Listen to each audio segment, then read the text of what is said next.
ambao magazeti vizuri na kuweza kuyaelewa. Siko peke yangu, niko na Dennis Enzoveri na Abubakar Mushiri. Assalamu alaikum. Yeah.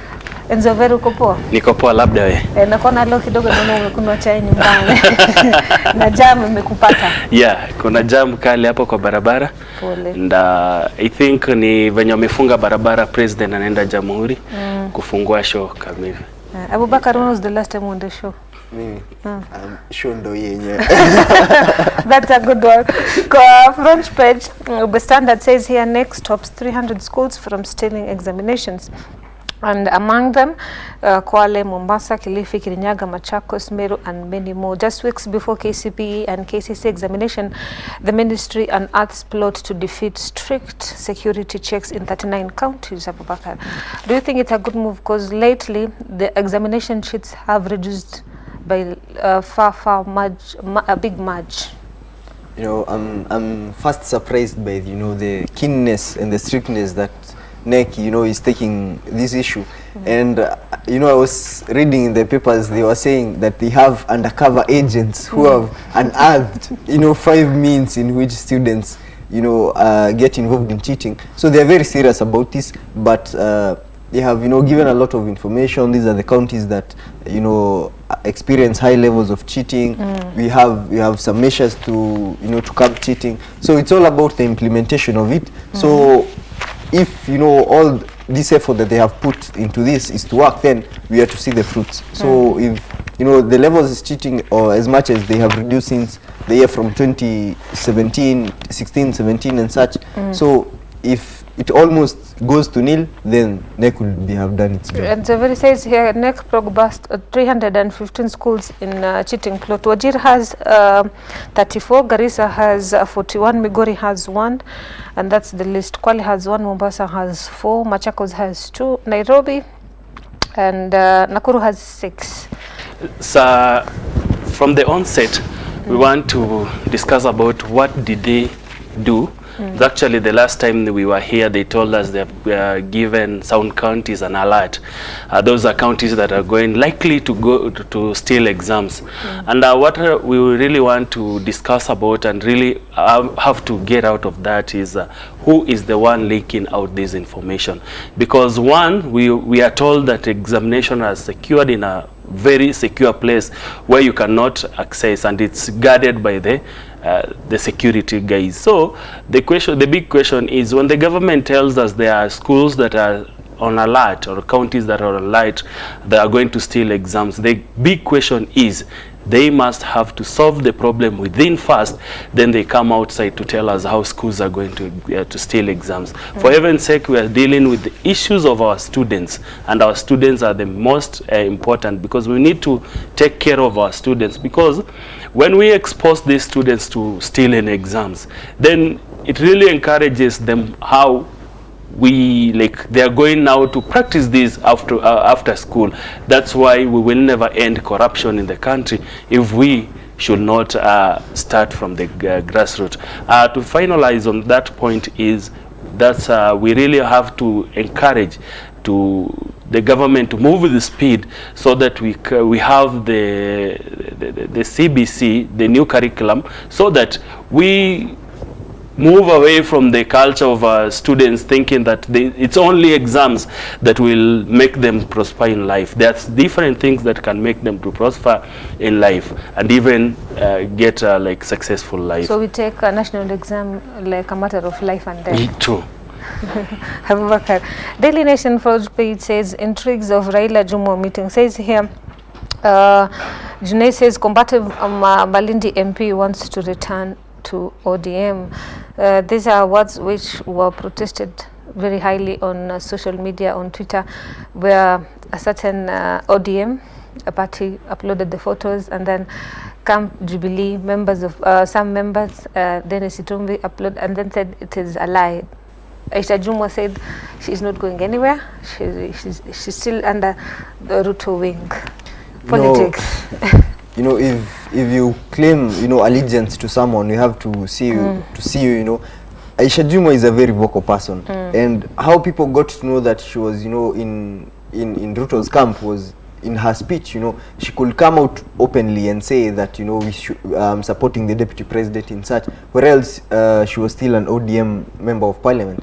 So we have seen what is happening is kind of a rejuvenation of the ODM party, because I also saw Oyugi Magwanga, who was, you know, had vied in 2017 under ODM seat, and, you know, reluctantly almost left the party. You know, people are coming back to ODM. It's a kind of preparation or a kind of reorganization when it comes to 2022 election. But I'm keen to see what will happen with Jubilee, because now it's like we have a split camp, and we have seen much of Ruto recently, and definitely he's indirectly campaigning, so he's building a name for himself, and it's a sure bet that he'll be in the ballot. But for ODM, we are not sure whether Raila will be on the ballot, but ODM is reorganizing its camp, so with time they might tell us who they will stand for their presidential candidate. But it's definitely a rejuvenation of the ODM party, and we might see either new parties in 2022 or you know, another party, which, because Jubilee is kind of split, so we might have some Jubilee party members having some alienation with ODM or such. So it's either a new party will come, or the rift in Jubilee will be repaired, and we'll have the same formation that we had in 2017. So we are yet to see, as much as we are talking about the BBI, it's all about bringing unity in the country. But I you know, my thought was, if you are to bring unity, we have these political parties which are regional based, which are tribal based. So if the BBI was to work on this, then we should have new parties which have more of a national outlook, and, you know, the only deferment they have is in ideology, rather than having, you know, political parties which are regional and tribal based. Thank you. And so very people are even interpreting the smiles might be a good sign. This is a clear indication of Kenyan politics, and we call this people and politics. And from the onset, what happened yesterday, there was a PG meeting of ODM, and basically from the script, from my own understanding, I thought that Raila Odinga was introducing the Imran Okoth, who is a candidate of ODM in Kibra, to the members of parliament of ODM, and that the meeting was held in the parliament. So why do we talk about Raila meeting with Aisha Jumwa? From the political laws or tribunals, it clearly indicates that Aisha Jumwa is still a member of parliament of Malindi, and she was elected on ODM ticket. So I saw somewhere Itumbi saying, or someone saying on Twitter yesterday, can you prove photos that Aisha Jumwa was sitting in the meeting that Odinga was chairing yesterday? And Aisha Jumwa said that Raila Odinga called him, and he told him, come and see our candidate in Kibra, who is Imran Okoth, the brother to the late Ken Okoth. So come and see him. So Aisha Jumwa replied and said that I've never seen him, so that was my golden opportunity to see him. After that, even immediately in the next 1 hour, there was a picture going round in the social media. Mariga nominated Senator Millicent Omanga and other Jubilee members sitting in a meeting in Karen, where they were drumming support for Mariga, who is the Jubilee candidate in Kibra. So this is what is happening in the country, and this is what we are going to experience before 2022, because people are looking for a place where they will sit. People are looking for a place where they will fit themselves, because politics is all about interest. You go where your interests are well served. And when someone said yesterday that Aisha Jumwa jumps to or goes back to Jubilee after the deadline of 1,000 not, that was clear something to close to that, because we have branded the deputy president as a corrupt man and a man who has money. So everyone who supports him, everyone thinks that this guy is supporting him because he has money. But another way, others have their own ideology to why they are supporting him. Going back to the Kibra seat, William Ruto wants to make sure that he marshals his troops well and ensure he takes the Kibra seats.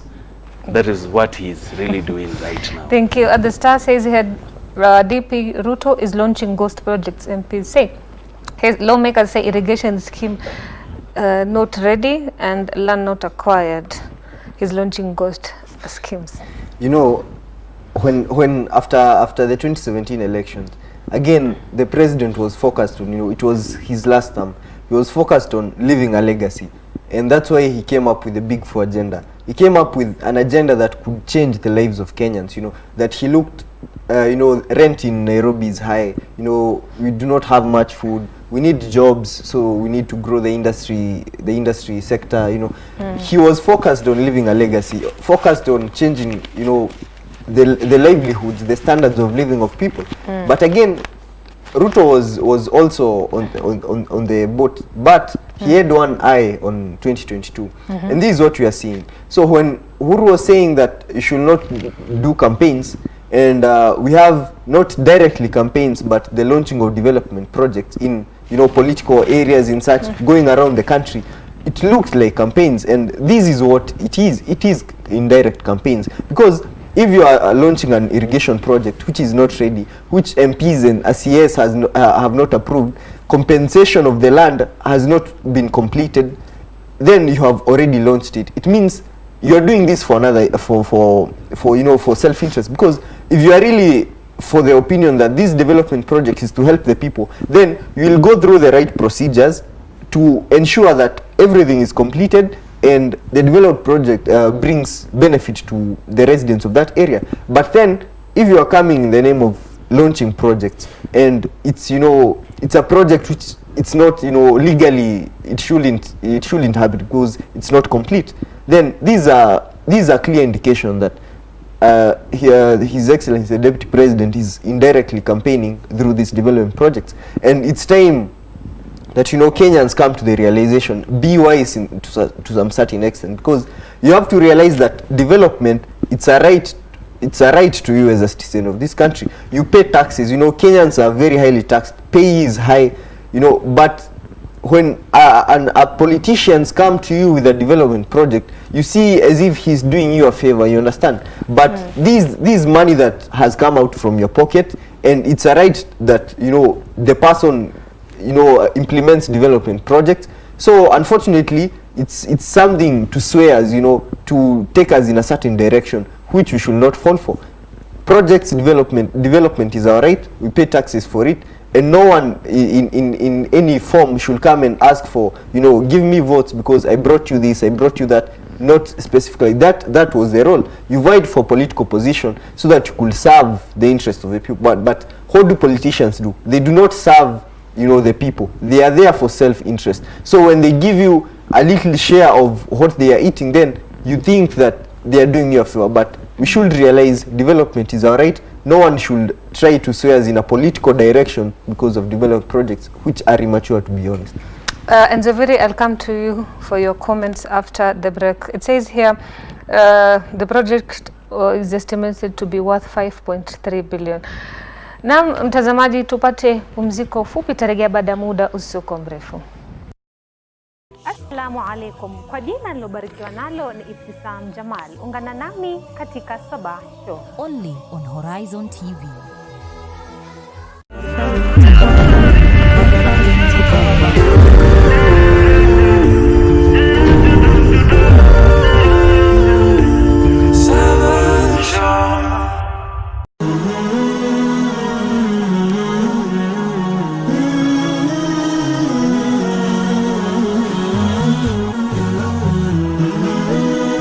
Horizon TV, the beacon for the nation. Rasulullah, Rasulullah. Akawa Abdul Muttalib ampenda sana Mtume sallam hata kushinda watoto wake. Na Abdul Muttalib, Mtume Muhammad sallam alikuwa ni mjukuu wake.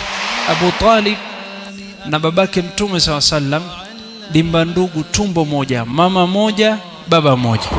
Baada ya miaka miwili Abdul Muttalib kufa, alipofika miaka 10 wakaamua kufunga safari kwenda Sham, kwenda kufanya biashara. Faqala rahib, huyu mtoto akifika akionekana dola ya Rum watamuua. Akaamua kurudi kuweza kuishi katika mji wa Makka kwa mara nyingine.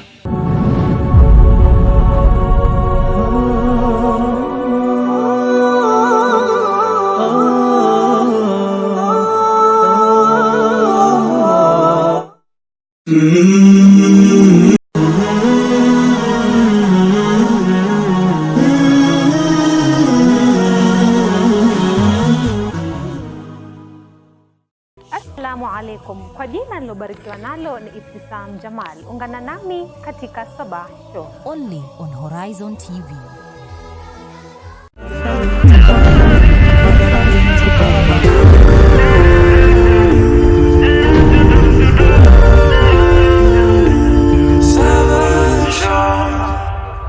Assalamu alaikum warahmatullahi wabarakatuh. Karibu katika awamu yetu ya pili ya uchambuzi wa magazeti. Kabla sijachukua pumziko, Enzoveri, I said I'm coming to you for the comment kuhusiana na the ghost project, which is estimated to be worth 5.3 billion, which was launched by DP Ruto, of which wasn't ready. That is one way of doing injustice to people, and more so to the people of Kenya. Because how can you just come up one morning and think that you're going to launch a project that there is no money? And this is now how we spread corruption in the country. This is how we get now to tell us the real leaders we elected, how they behave. And from my onset is that before the 2017 election, there was a time when the deputy president and the president were launching projects day in, day out. And you may find out that they launched a project 3 times or 4 times. Now that thing has been left to the deputy president, William Ruto, who wakes up one morning and think that I'm going to Kisii today, and what am I going to do? Let me go and launch a road in Kisii, Kimancha, where roads, and he has a very good script and knows those areas. So he gets to know that this road is going to be launched, and the government portal, they have put a road. I don't know where they download those pictures. They put clear roads how they are built roads. They put clear roads how they are done irrigation and whatever. So that's why I thank the president. He elected, who rather appointed CS Matiang'i to be the head of the government projects. And I haven't seen him actualize that, but I think time will tell. Yeah. Thank you. Tukiangalia ukurasa wa kwanza wa Taifa Leo ni kwamba ambao walikuwa wapi. Wapiga mbizi wa jeshi na wanamaji wakosolewa kwa kutookoa mili waliozama baharini siku ya Jumapili. Familia ya waathiriwa ndio waliweza pia kuajiri wapiga mbizi, yani divers independent, which they had to pay 100,000 for them to be rescued, of which the Navy, Kenya Ferry, people are complaining that they didn't do their work properly. They're not, some are saying they're not well equipped. But by the end of the story is that independent divers, people who are the locals, there's a guy called Musa, who's a local diver who most of the time is being called to rescue people, of which Pakasai hana kazi. He's 50 plus years. You know, it's very unfortunate. Yes, and first, Uhuru, when His Excellency the President, he was at the area and he had appointed a security, team in the, to ensure that the ocean, it's safe. And unfortunately, the car sank into the ocean while people are watching. It's unfortunate that we do not have a standby team that is aware that such an event is possible to happen, and we have to have preventive measures of it. And in case it's an accident, if it happens, then this is what we should do.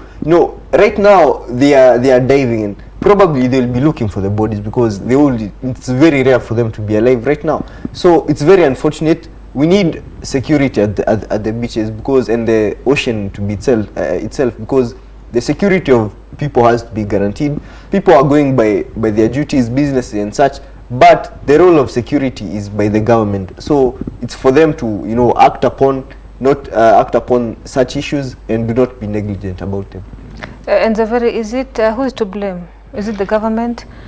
Who is to blame? Because mwisho wa siku wanasema kwamba Kenya Ferry ama Navy ama Kenya Maritime Authority hawajiri watu ambao wamebobea katika masuala ya kupiga mbizi, na watu wanajiri kulingana na nepotism, and that's why government agencies are failing.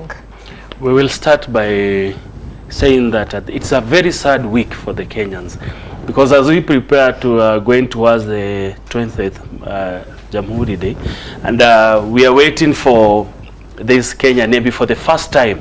They will be marching and in Mombasa, where Uhuru Kenyatta will be presiding over that event. And I think this guys to be blamed, to me, according to me, is the Kenya Navy, the Maritime Authority and the Kenya Ferry.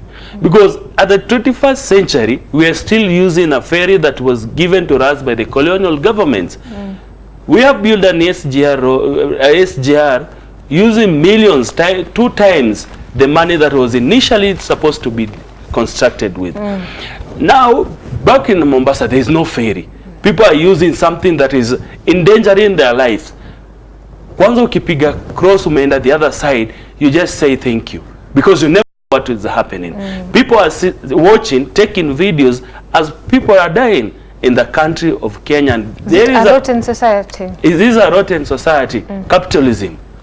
So where now guys are watching, the guys in Maritime Authority, guys in Kenya Ferry, the Kenya Navy are there.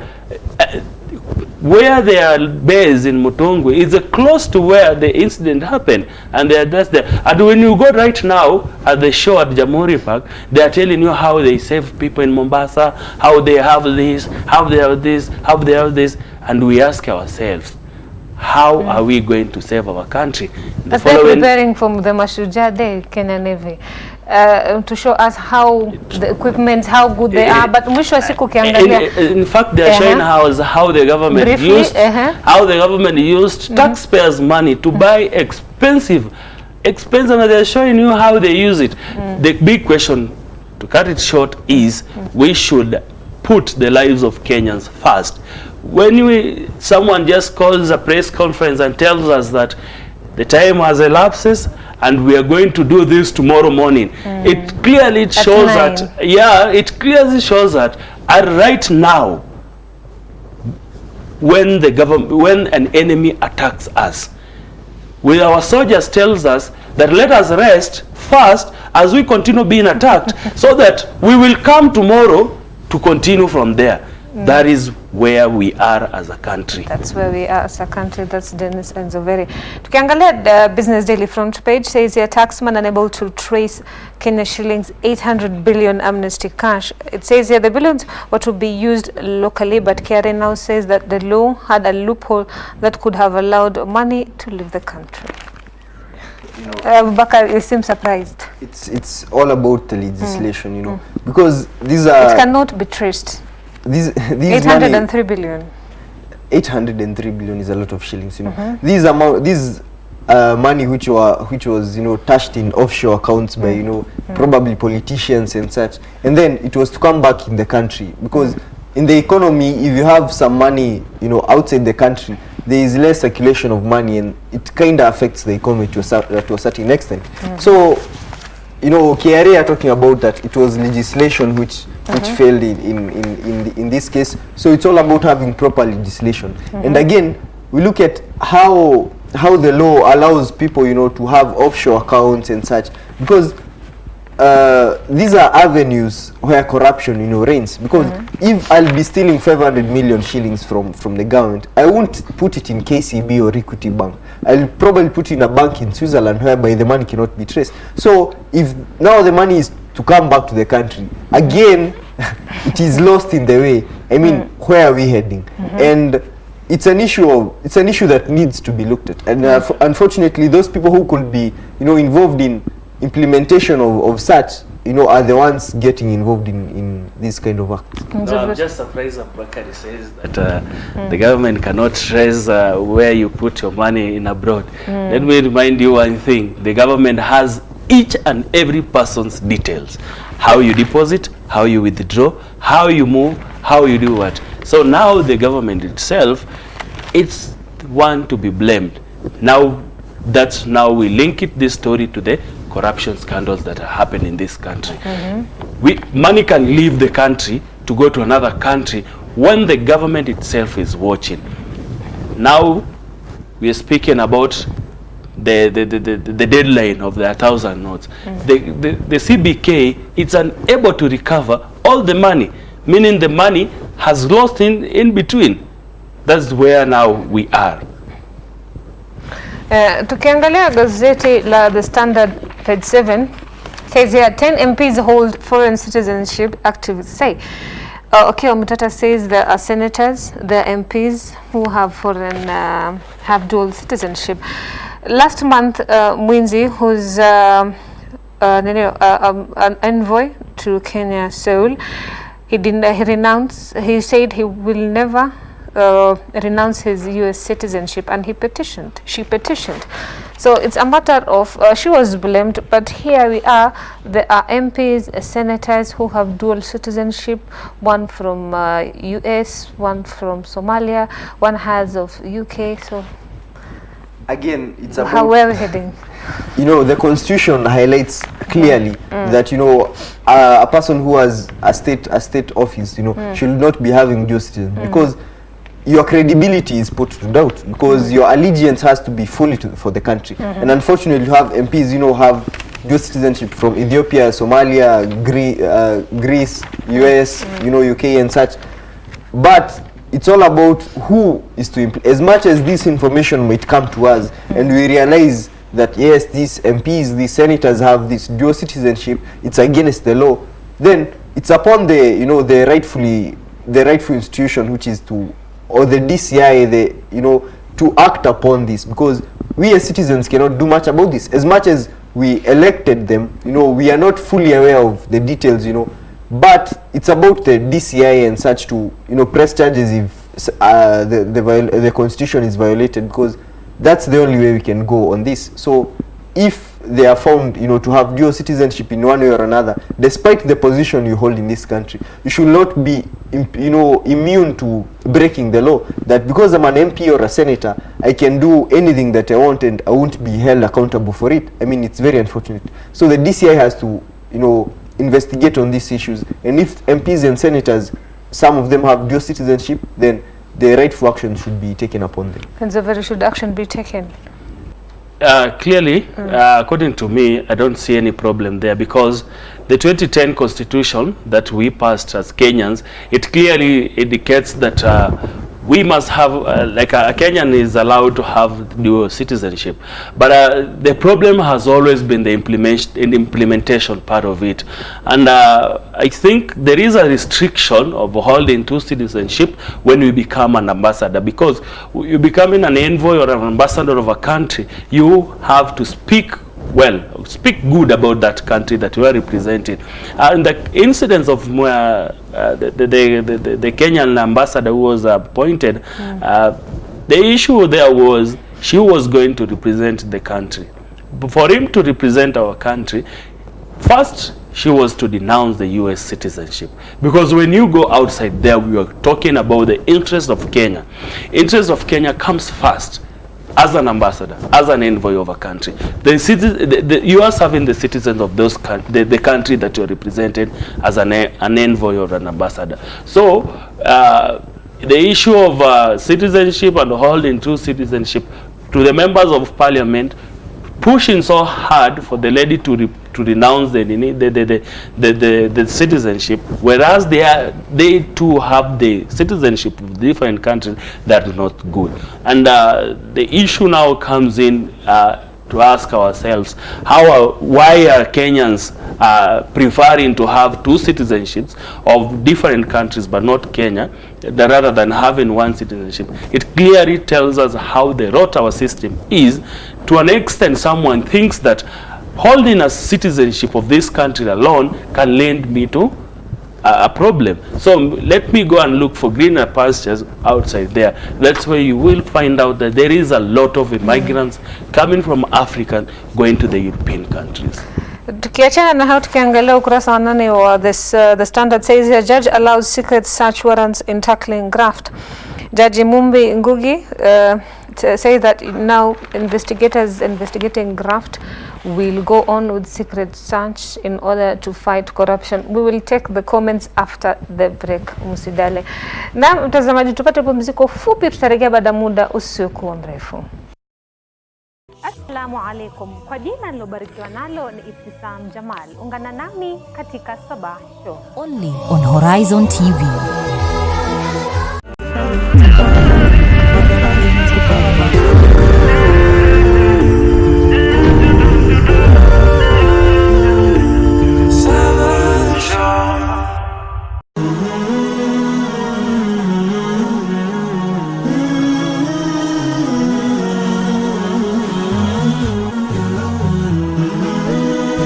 Horizon TV, the beacon for the nation.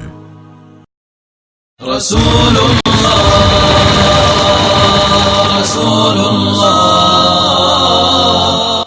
Akawa Abdul Muttalib ampenda sana Mtume sallam hata kushinda watoto wake.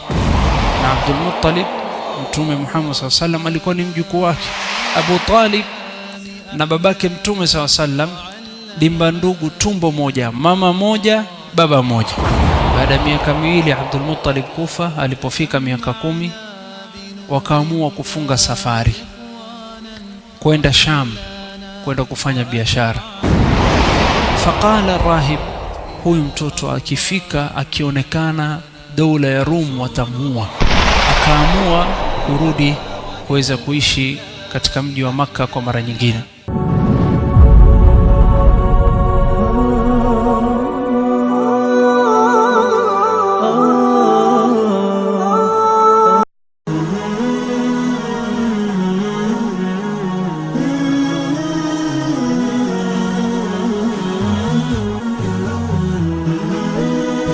Horizon TV, the beacon for the nation. Assalamu alaikum. Kwa jina nilobarikiwa nalo ni Ibtisam Jamal. Ungana nami katika Sabah Show. Only on Horizon TV.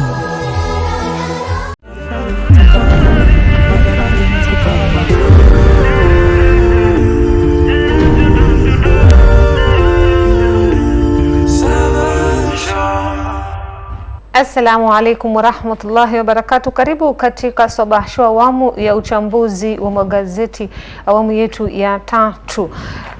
Abubakar, kabla hatujachukua pumziko fupi, nilikuwa nimekuambia kuhusiana na judge allows that the detectives can do secret search in graft cases. Is it a good move in fighting corruption? Briefly, as much as Justice Mumbi has been having good judgments of late, but I wouldn't be for that opinion. I wouldn't support the case, because when you look at the details of the warrants, it's allowing to do secret search warrants in a house. Somebody's in the office, and the police have the right to come into the house, break into the house and do a search. I mean, to some extent it's a kind of violation of privacy and such. So as much as a person is involved in corruption, the last time we had a hit up fight against corruption, people were getting arrested on Friday, and so they have to be taken to court on Monday because they can't be taken to court on Saturday,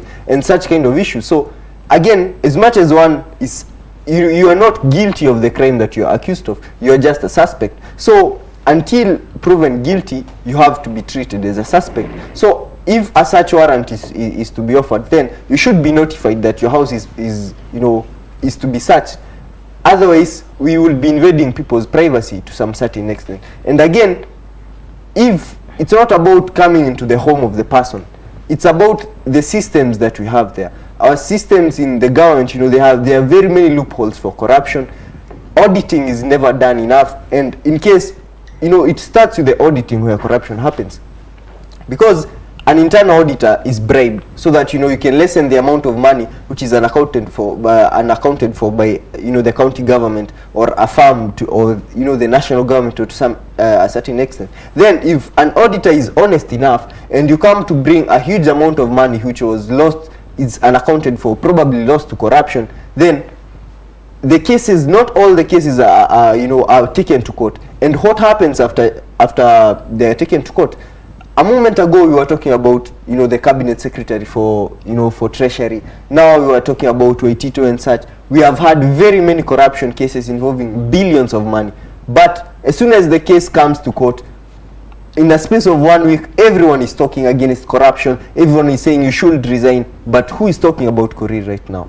Who is talking about Waitito? Who is talking about 2015 NYS scandals? No one. So it's all about not focus on the little things about search warrants and such. As much as you'll do that search warrant, the little evidence that you'll find, and you take it to court, how well will the justice system bring that person to book? Will the person be prosecuted? Will the money that was involved, that the person stole, maybe billions of shillings, will it be reclaimed? Or yes, you'll be prosecuted and such, but the money will still be in your family, will be eaten down by your generations. So we should look and focus on the major things that can kill corruption, not about the small things that could probably invade people's privacy and probably go to the extent of violation of human rights. And so do we weigh between evading people's privacy and fighting corruption? I think the law has its limitation. And first and foremost, I want to congratulate Justice Mumbi Ngugi for her rulings, because of late her rulings have been very impressive, and I liked her rulings, because there is a ruling she made about now when you are prosecuted as a governor, you must pave way from office. Now she has come out and now she's telling us, when you are accused of corruption scandals, and we are the DCI and these government agencies, they have now a right to come to your house. I really have to support that. I'm supporting that 100%, because it's a way of curbing corruption, and people who will steal money from the government, they let the money to be in the house. When they come unaware, they'll take the money without you knowing. Thank you so much. Page 22 of Still the Standard says their patients hit hospitals shut as staff press on with the strike. This has been going on for second week, and 67 public hospitals are still closed. So far, 2 people have died while seeking for medical help. Briefly, where are we heading? When you talk about devolution, devolution was a very good move, because devolution it brought development to the roots. But again, how we run things as Kenyans, it's kind of worrying, because you look at changing of CBC exam, the curriculum, and now devolution. Talk about devolution.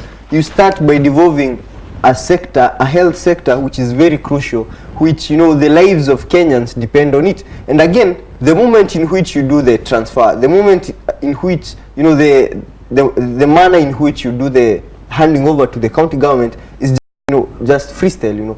There should be a form of, in any sector that should be devolved, there should be some form of training, some form of teaching to the county government officials on how to handle such matters, because now we are seeing people are dying because the health sector was devolved, and unfortunately some county governments are running well, but most of them, they are doing poorly, and this is affecting the lives of Kenyans. People are dying from this. So again, we need to take back, if the county governments are proven unable to handle the health sector, then we should take back the health sector to the national government. And again, we should look forward, as much as devolution, we are going forward with it. So we should look at how we can train county government officials and such, so that we can have other sectors devolved.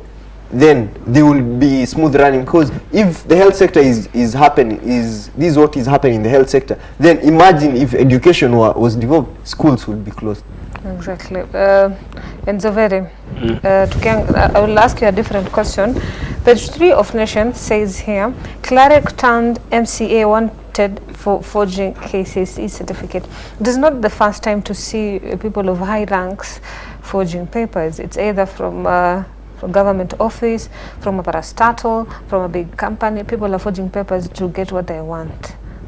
People love shortcuts. That's why we said it's a high time as a government, as a country, we should really get away with this system whereby we only think papers and the certificates are the ones which determines our future. And for this, I think the government should move with the speed and look for a way they can curb this menace, because it's in rise, because someone will just sit somewhere and think that I'll go to class and do an exam so that I'll be given a certificate.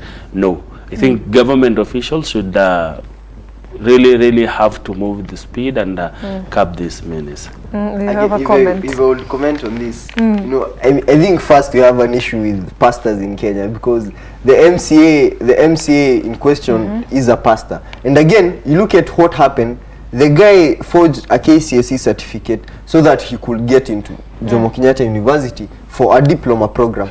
Again, after the diploma program, you know, it was revoked. So I wonder how the person underwent, you know, he was able to vie for the position, because an MCA for basic knowledge should be a Form 4 leaver. But again, the person has an invalid KCSE certificate, which means probably the person dropped in Form 2 or never went to high school, and the person, you know, is leading a whole county government. That's why we are having cases of members of county assembly not knowing how to speak in English in national. Tuachane na hayo kabisa.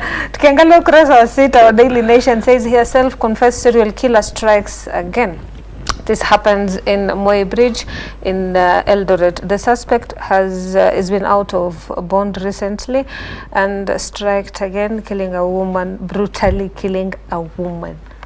It's so bad because in the current system we are living in and the country we are in right now, as a country should and even police officers should ensure that they should form a unit whereby when someone is accused of a mistake and someone has taken to a court or rather going to a prison and he spends years in the prison, then he comes out of the prison, because that's life they go through. They need a counseling. So the government, both the government, national government, the county government, should come up with a clear mechanism how they will help such people. Not only help those people, they should even help the surrounding people around the constituency, the county, the ward levels, so that there is something that pushes someone to do something, like killing someone. Before that comes out, we should have counselors on the ground who will counsel these people.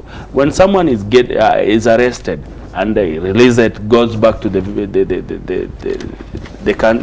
villages back there. When the person is in the village, he must have adequate knowledge to get that knowledge so that they can learn, and they should apply what they learned when they were in the prisons. Yes, Abubakar, I'm so sure you have a comment. And so we're talking about counseling. How can you counsel a serial killer, to be honest? But again, some change. Yeah, some change. But again, we need to look at two things at hand. First, our prisons in Kenya. You know, in US they are called correctional facilities. But you know, if you are told you are going to prison in Kenya, I mean, that's a place of torture, you know. Some people come out worse than they were. You know, innocent people get charged with crimes, they get into prisons, and, you know, they come hardened, they say hardened, but they come out, you know, as criminals, and they went in as good people. So, our prison facilities need to, get, you know, kind of focus more on correction, you know. And again, you look at the issue of amnesty, releasing people based on character change. I mean, this is something that should be highly looked at, because some people fake change, and again, they come back to our society and they may do harm. Others finish their sentences, but there is no change in them. And so, this one person who has done this, the police should be down with this, not to wait for people to demonstrate on roads and start, you know, throwing tear gas at them to disperse them. Again, they have all the necessary equipment, you know, to go get the person, arrest, charge, because this is a person who has openly confessed that he did the killings. I mean, he should first be checked if he's mentally sane, because I mean, somebody to kill a person that ruthlessly, and again you confess it to people, we can doubt the sanity of that person. We take a look at page 9 of Daily Nation. It says here, Kenya Pipeline Company engineers behind Mlolongo fuel theft. The project is worth 48 billion and they have been siphoning oil in Mlolongo. So this is not the first time we see government parastatals and government companies staff siphoning and stealing things. We even saw in Kenya Power recently, briefly and so very. I think again we as a country we should come up with even good mechanism to curb this way. Let's give you an example whereby you have packed your car, you have taken your car to a mechanic to repair your car, then in the night the mechanic tried to transport the oil from the car, they put it in another jerry can so that he can go and steal this go and sell the oil to another person. This is now the clear way that those people who are working for that company, for one thing, they're not motivated, one thing, they don't have a good salary. The order has improved on their salaries so that when these things comes out, there is a clear way to curb it. One, because I think we have few minutes. I think to end such things as a government should just come up with a clear mechanism, and then they have a harsh penalty for those people who are found. But if you are purely paid, does it give you a right to steal? It's not even about the right to steal. Our MPs are highly paid. They get involved in corruption. Our national government officials, cabinet secretaries and such, they're highly paid, get into billions of shillings, in corruption. Again, you look at this issue. Were the engineers who are employed at KPC qualified for this job? And again, we look at, this is a matter of society. This is a matter of morals, because a mechanic will probably cheat you that this is broken, it's not broken. You buy a new one, sells the old one somewhere and such. It's an issue of our morals in the society. Our society is kind of rotten. We have embraced corruption in the highest of ways, and it's upon us to look at how we can curb corruption from the roots. You might arrest someone, charge him, but again, that's just only a drop in the ocean for other people who are involved in corruption. So it's all about looking at probably an education system. Start teaching morals right from the bottom, because if you encourage corruption by from kids, that's where we breed it up, and they grow up to be the leaders in our society, corrupt leaders. Our society needs a change. We should look at it at our education, how we can embed units or subjects which teach morals and such. Na shukran sana Dennis Nzovere kwa kuja katika studio na kutupa mengi zaidi. Abubakar, thank you so much. Na mtazamaji, tumefika tamati ya awamu ya uchambuzi wa magazeti. Usende mbali, baada muda soko mrefu tutarejea na business chat, ambapo hii leo tunazungumzia kuhusiana na jinsi ya kufufua biashara yako, how to revamp a failed business. Usende mbali, utaweza kufaidika na mengi. Jina langu ni Ibtisam Jamal. Assalamu alaikum. Kwa jina nilobarikiwa nalo ni Ibtisam Jamal. Ungana nami katika Sabah Show. Only on Horizon TV.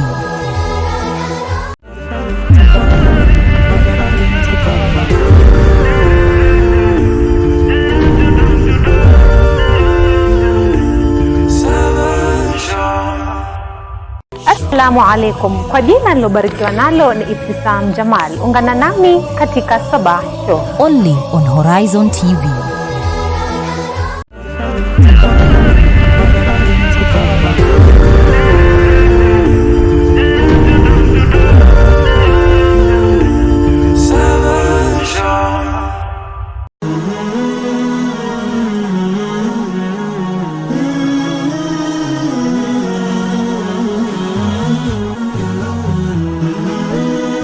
Horizon TV, the beacon for the nation.